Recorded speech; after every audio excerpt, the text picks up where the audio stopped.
¿Qué tal? ¿Cómo están? Bienvenidos. Qué gusto me da saludarles en este viernes de Café con Denise, viernes 31 de mayo. Y ¿saben qué? Fíjense que estamos en el marco de la celebración del Día Mundial del Medio Ambiente, que es el 5 de junio, ya falta muy poco. Entonces, quédense con nosotros esta hora, ¿saben por qué? Porque hoy vamos a hablar de un tema interesantísimo, de verdad, y es urgente que hablemos de estas cosas, pero más allá de hablar, ahorita vamos a ponernos en contexto sobre el cambio climático, un llamado a la acción. ¿Y saben quiénes me acompañan en este momento del Centro del Cambio Global y la Sustentabilidad? Fíjense que estamos a punto de platicar con ellas, con las doctoras Mercedes Andrade. Ella es egresada de la UNAM, titulada como física, doctora en ciencias, en astronomía. Tiene experiencia en manejo de los modelos globales del clima, trabajó en el Sistema Meteorológico Nacional, se ha desempeñado en la divulgación de la ciencia y ha estado en Chile, China y Estados Unidos en diversas estancias. Cuenta con 3 publicaciones en revistas indexadas, que este hecho que una revista sea indexada es que está en un nivel global, ¿no? Se necesita un grado de rigor muy grande para poder tener una revista indexada. También ha desarrollado libros y otras muchas acciones, pero lo importante es que aquí nos acompañan tanto la doctora Mercedes Andrade como la doctora Magdalena Laguna Vázquez. Fíjense que la doctora Magdalena, ella es bióloga marina por la Universidad Autónoma de Baja California Sur, investigadora del CONACYT, maestra integrada, realizó diversas maestrías, una de ellas integrada en gestión de áreas costeras por la Universidad de Costa Rica. Es doctora en ciencias con especialidad en manejo sustentable, también fundadora y presidenta de una asociación civil que se llama Bonfil Ambiente y Desarrollo. Sus líneas de investigación son en género, igualdad y equidad humana, manejo y conservación comunitaria de recursos naturales y desarrollo rural. Y fíjense que en estos momentos están trabajando en un proyecto que se denomina Vulnerabilidad Socioambiental y Medidas de Adaptación al Cambio Climático en el sureste mexicano. Así que bienvenidas, qué gusto que estén aquí con nosotros. Muchas gracias. Sobre todo también bienvenidos a los que se están ahora sí que a los que están entrando ahorita a través de Facebook Live. Recuerden que también por ahí transmitimos. Y bueno, lo urgente de hablar de este tema, cambio climático, muchas veces vemos en todos los medios de comunicación, en noticias, que aumenta el nivel del mar, que hacen una invitación urgente a que la población tome medidas para que hagamos esos pequeños cambios que sí pueden hacer una diferencia, como, no sé, ir al súper y usar bolsas de tela en vez de plástico. De hecho, ya salió una nueva ley que impide que uno use las bolsas de plástico en el súper. Sin embargo, a la hora de ir al súper no se está aplicando. En fin, esas son medidas que uno como ciudadano sí puede incidir a través de nuestras acciones. Pero ahorita me encantaría precisamente que ustedes nos pongan en contexto para explicar la urgencia a la que están haciendo invitaciones desde el secretario de las Naciones Unidas, diciendo que tenemos 2 años y que si los países que más emisiones de carbono, ¿cómo se dice?, desata o generan, emiten, entonces son ellos los que deben actuar. Entonces, para que ustedes nos pongan en contexto y nos digan, para empezar, ¿qué es el cambio climático? ¿Realmente ese llamado de las Naciones Unidas amerita esta urgencia? ¿Qué podemos hacer también en Tabasco? Pero vámonos con esta explicación. ¿Qué es el cambio climático y en dónde estamos parados? Claro que sí, yo puedo platicar sobre esta pregunta que me haces. El cambio climático es un fenómeno que está sucediendo a nivel global debido a cambios en los patrones del clima, por eso el nombre cambio climático. Históricamente en la Tierra ha habido varios cambios en el clima, sin embargo, la rapidez con la que se está dando ahora es mayor. ¿Cómo se detecta? Porque al medir la temperatura superficial del planeta, estamos viendo que el incremento de la temperatura está aumentando rápidamente en las últimas décadas. Entonces, esto no se había detectado anteriormente, aunque ha habido otros cambios, otros fenómenos que han influido en el cambio en el clima, pero lo que pasa ahora en las recientes décadas es que debido a las emisiones de gases de efecto invernadero, que son los gases que se encuentran en la atmósfera y que producen, o más bien hacen que la temperatura se regule en la Tierra. Sin embargo, con el aumento, el incremento de la concentración de estos gases, porque naturalmente han estado, pero el incremento por las emisiones que hacen derivadas de las actividades humanas, producen que este calentamiento de la Tierra sea mayor. Y eso es el calentamiento global. Entonces, el cambio climático está involucrando a lo que son todos los cambios que hay en el clima global, pero el calentamiento global se detecta con el incremento de la temperatura. Es decir, si tuviéramos un dibujo, me encantaría que juntos imaginemos, ahorita que nos están escuchando, esta es la Tierra. Estoy poniendo así mi mano, simulando que esa es la Tierra. Entonces, tal cual, a como uno se lo imagina, los gases están arriba sobre la atmósfera, sí. Y ese mismo calor tiene todos esos gases ahí mismo como estancados, por así decirlo. Sí, ¿Cómo es así? Mira, haz de cuenta que voy a explicar un poquito cómo funciona eso, con palabras. Para hacerlo gráfico, quisiera mencionar que es como una rocaleta, una paleta de varias capas. Sí. Entonces, bueno, porque si todos no tenemos la superficie, que es la terrestre, el centro, pero que llega hasta donde estamos nosotros, ubicados todos los asentamientos humanos y la biosfera. Y posteriormente, como vamos avanzando hacia la parte alta, o sea, yendo hacia el espacio, está la atmósfera. Estos gases se encuentran en la atmósfera y lo que sucede es que al recibir la radiación solar, para que el clima se lleve a cabo, la fuente de energía principal en la Tierra es la radiación del Sol. Entonces, al recibir la radiación solar, esta radiación es la que inyecta toda la energía que se necesitan en la biosfera y en toda la Tierra para llevar los procesos. Entonces, en la atmósfera se llevan a cabo interacciones físicas entre las partículas de la atmósfera. Entre estas partículas están los gases de efecto invernadero con esa radiación, porque la radiación, recordemos, también es una partícula que se conoce fotón. Entonces, la radiación obviamente tiene la dualidad de onda y de partícula. Entonces, al interaccionar estas partículas de la radiación con las partículas de la atmósfera, producen hay diferentes procesos. Entonces, uno es que sea absorbida, otro que sea transparente, que lo que pasa es transmisión, y la otra es reflexión, que la refleja. Entonces, los gases de efecto invernadero lo que hacen es reflejar. La radiación entra a la atmósfera, pasa a través de la atmósfera, algunas partículas la absorben y la que llega a pasar llega hasta la superficie de la Tierra y es absorbida por la superficie o también es reflejada. Entonces, la que es reflejada tiene que salir nuevamente para que se cumpla este balance energético, porque hay un principio en física que se tiene que conservar la energía. Sin embargo, esto no está pasando. Entonces, porque este aumento de concentración de gases de efecto invernadero, y lo que hace es volverlas a reflejar hacia la superficie terrestre, que es lo que estamos detectando en la superficie, el incremento de la temperatura.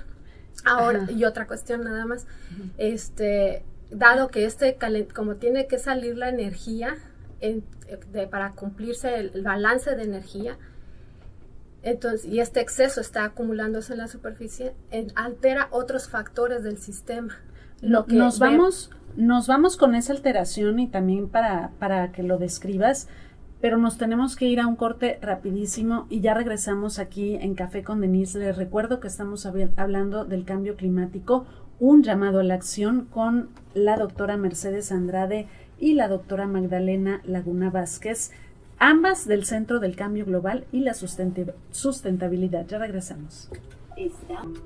¿Qué tal? De nueva cuenta ya estamos por aquí hablando del cambio climático, un llamado a la acción. Justo antes del corte nos explicaba la doctora Mercedes Andrade sobre estos distintos tipos de alteraciones que son producidas por el cambio de energía en la superficie terrestre. A ver, para que nos continúes explicando justo ese punto. Sí, claro que sí. O sea, el exceso de energía, que es el calentamiento que estamos observando, como el sistema Tierra tiene que mantener un equilibrio, entonces ese exceso se tiene que disipar en otras componentes del sistema. Por eso es que estamos viendo que se reflejan tanto las afectaciones o los impactos en la biosfera como lo es en la misma atmósfera o como es en las otras componentes como la criosfera, que son los hielos en los polos, por ejemplo, ¿verdad?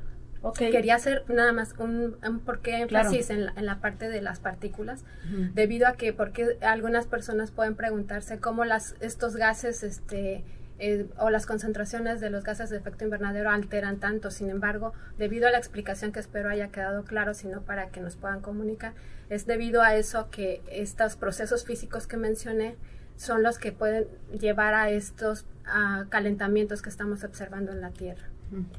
Bueno, me encantaría que también ahora, doctora Magdalena Lagunas, pues el cambio climático es una cuestión cíclica, ¿no? Se da de manera natural.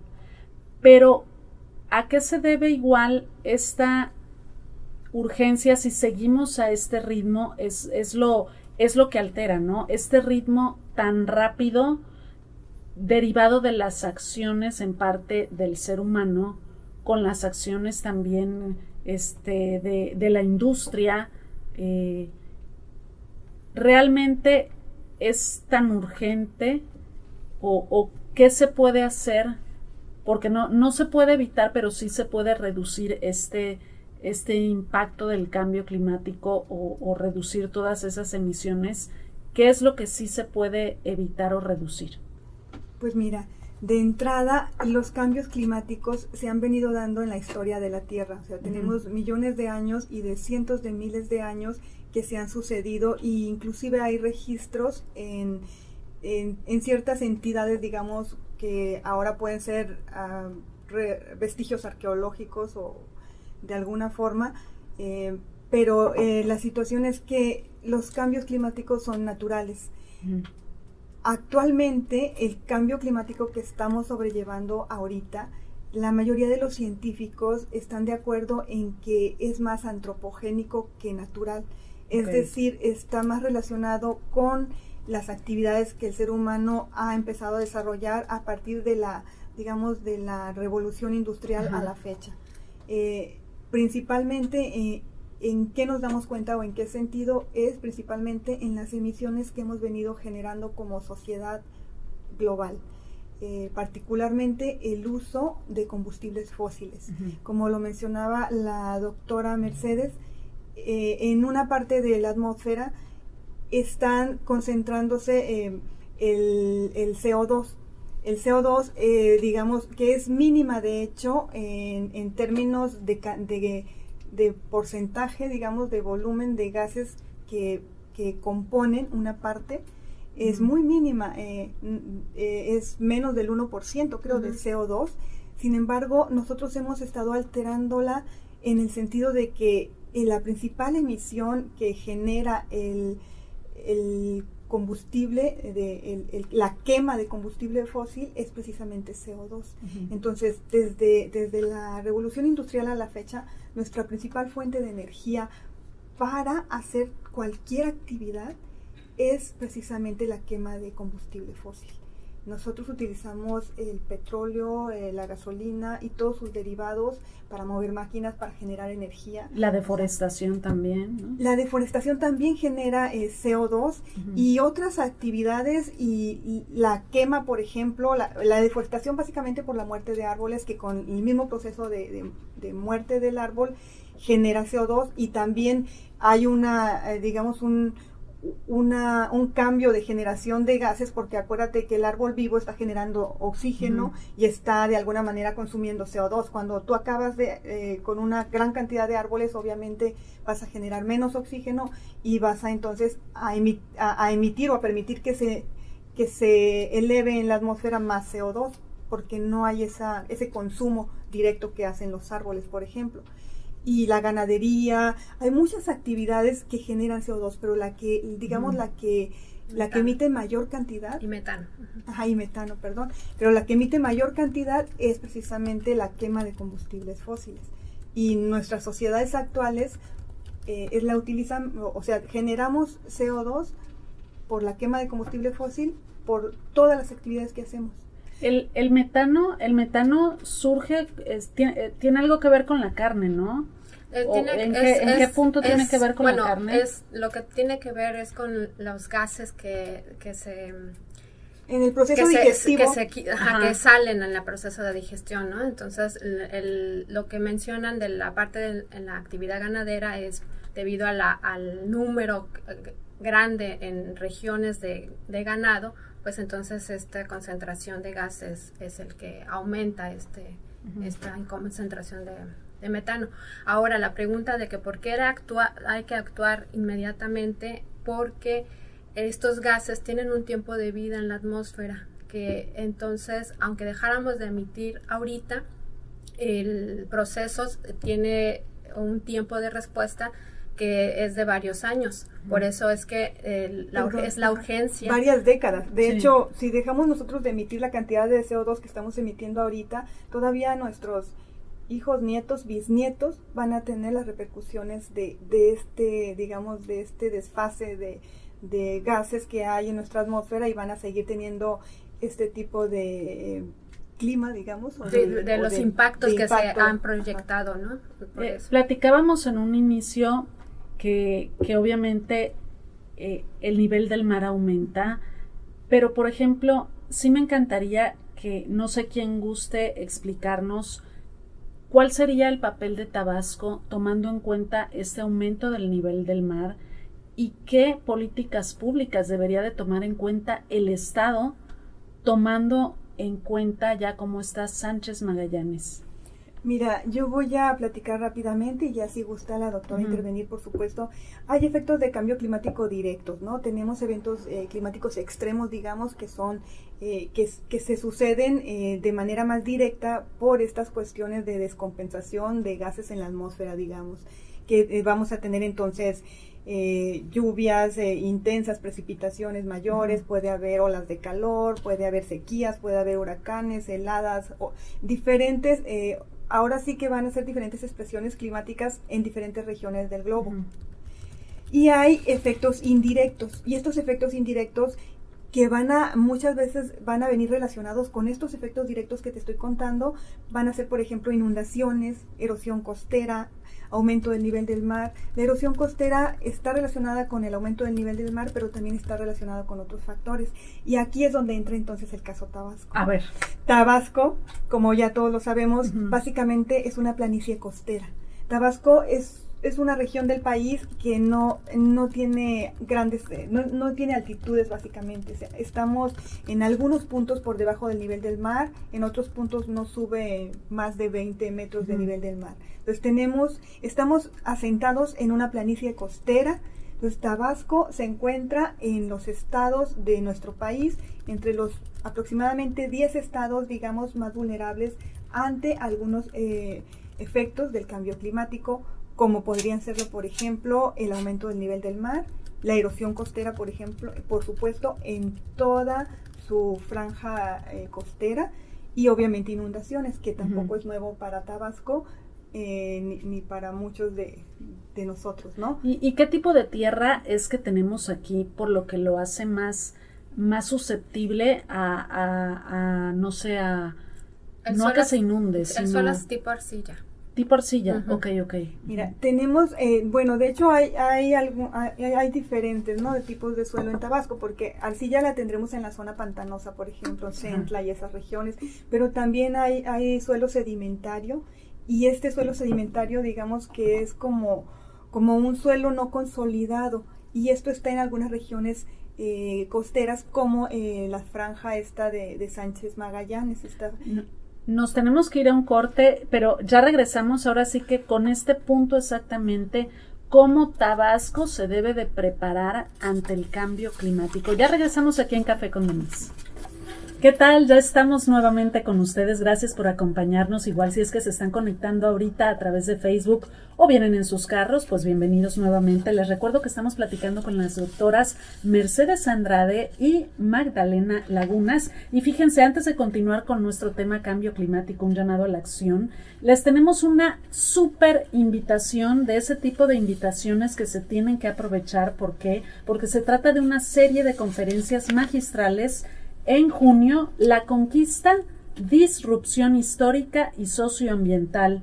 5, 11, 13, 20, 25 y 27, La llegada de los españoles, Impacto ambiental global de la conquista, Tierra jamás descubierta, Encuentro, conquista y resistencia en el mundo maya, La Malinche universal desde Centla, Transformaciones en el paisaje mesoamericano a través de los siglos y por último, Reflexiones sobre la conquista de México.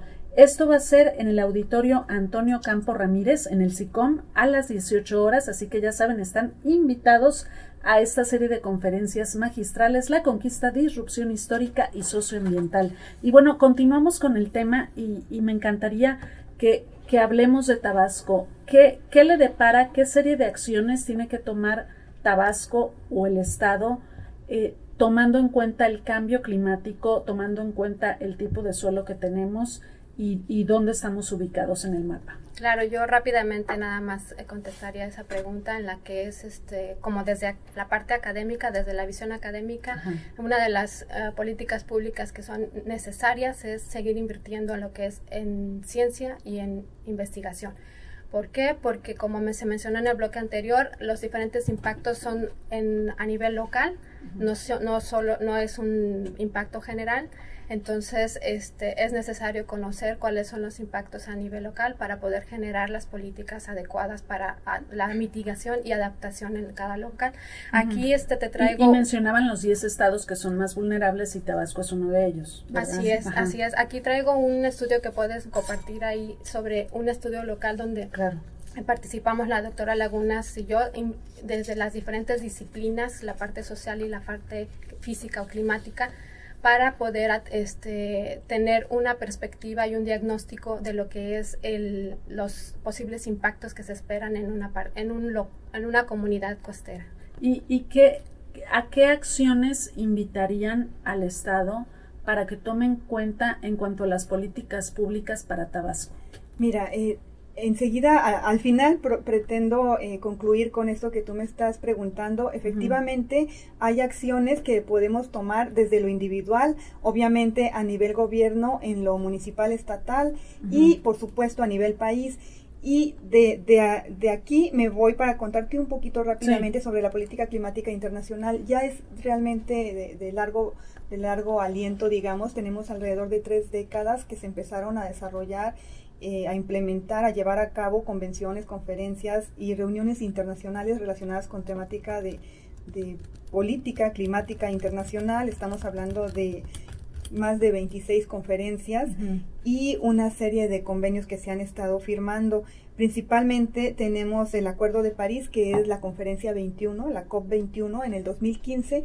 Ahí se establecen acuerdos sobre básicamente la disminución de generación de emisiones por ciertos países. Como ya lo habías mencionado al principio, hay países que tienen obviamente mayor desarrollo industrial y por lo tanto mayor emisión de CO2, por ejemplo. Y mayor compromiso, ¿no? Para tomar acción. Así es.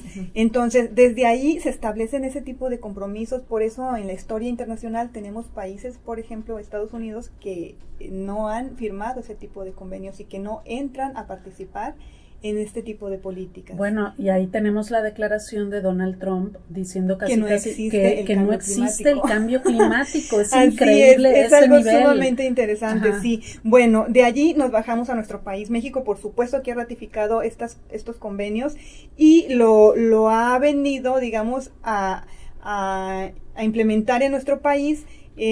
Por decir, desde el 2012, México tiene su Ley General de Cambio Climático, que nos regula a toda la nación. De ahí México establece una estrategia y un programa también ante cambio climático para todo el país, pero básicamente la Ley General de Cambio Climático inmediatamente predispone a los estados a implementar una serie de acciones como mencionas tú, y entre ellas son que cada estado de la República tiene que generar su propia ley de cambio climático. Tabasco no la tiene todavía. Entiendo que tiene proyectos de ley, pero no tiene todavía la ley que debe de tener ahora sí que por mandato del gobierno federal.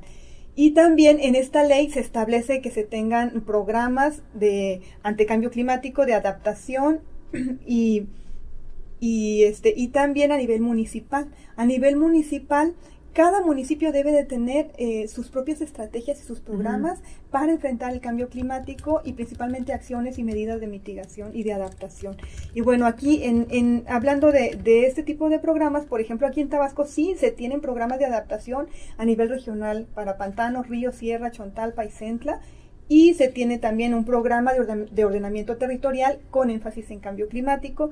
Y también Tabasco tiene, por ejemplo, dentro de la ley de ecología, tiene su apartado de cambio climático. Pero sí necesita Tabasco, digamos, impulsar su ley de cambio climático. Es que qué delicado que no tenga esta ley de cambio climático cuando es uno de los estados vulnerables. Es uno de los estados con mayor vulnerabilidad, en el sentido de que se encuentra entre los 10 estados, digamos, con mayor vulnerabilidad. Y, por ejemplo, de los 17 municipios de Tabasco, 12 de sus municipios están considerados como vulnerables ante cambio climático por el propio INEC.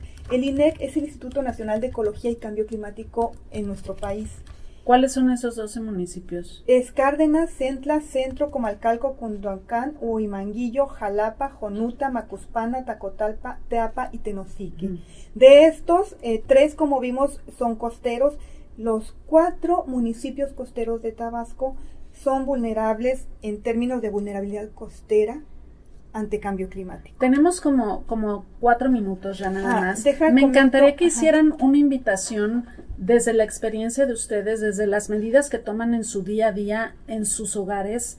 ¿Qué acciones hacen para que desde lo individual pudiera haber, no un cambio, pero sí, obviamente, si de uno en uno, pues se pueden hacer grandes cosas? Y otra cosa, una invitación también a las autoridades para que tomen acción con esta ley de cambio climático, esos 2 puntos. Claro, si quieres empiezo rápidamente. Sí, por favor. Entonces, como acciones cotidianas hay que ser lo más eficientes en el uso de la energía, porque el uso de la energía tiene que ver desde lo que es el transporte hasta lo que es el alumbrado en las casas y en la parte pública.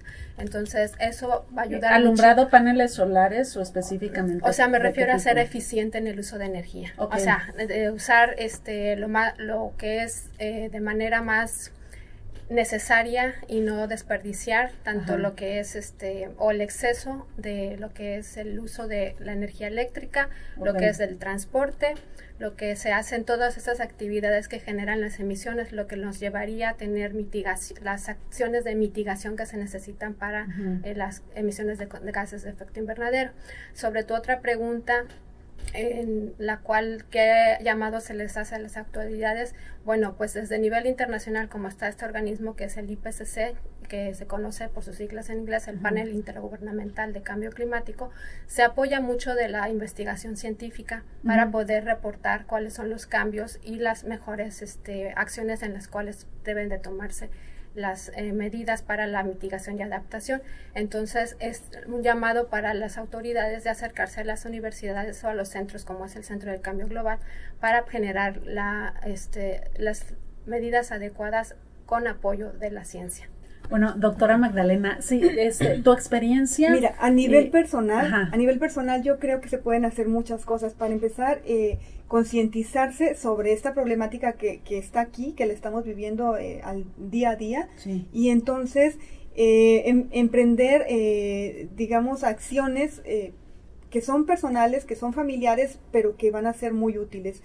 porque si nos ponemos cada familia y cada persona a ejecutarla, seguramente vamos a incrementar uso de tela en el súper, por ejemplo. Por ejemplo, por supuesto, dejar de utilizar las bolsas de plástico, como mencionabas tú hace un momento, utilizar paneles solares o cualquier otro tipo de energía renovable, pero ya empezar a cambiar, hacer los pequeños cambios en nuestras casas, tal vez calentadores de agua solar, tal vez utilizar, por ejemplo, cargadores de energía solar. Hay cargadores manuales, hay cargadores individuales para tu celular, hay incluso mochilas que traen sus paneles solares y puedes tú ir captando la energía del sol conforme estás caminando en la calle. O sea, hay una serie de, digamos, de tecnologías y de pues aparatos que nos pueden servir para que vayamos disminuyendo nuestro consumo de energía convencional. Vamos a virar. De hecho, en las políticas públicas, en los tratados internacionales, se está pidiendo a los gobiernos que haya un cambio hacia las energías renovables.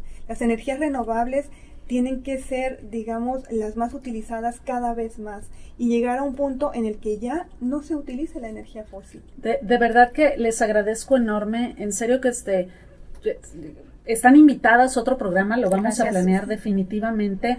Fíjense que siento que en el Estado estamos muy alejados de este tipo de mentalidad. Hace falta, estamos en un camino todavía muy largo, pero hay que hacernos responsables y pues hay que pensar que esto es real y que las acciones del ser humano, del hombre, tienen consecuencias. Muchísimas gracias, doctora Mercedes Andrade y doctora Magdalena Lagunes. Gracias a ti, Denise, es un gusto estar aquí.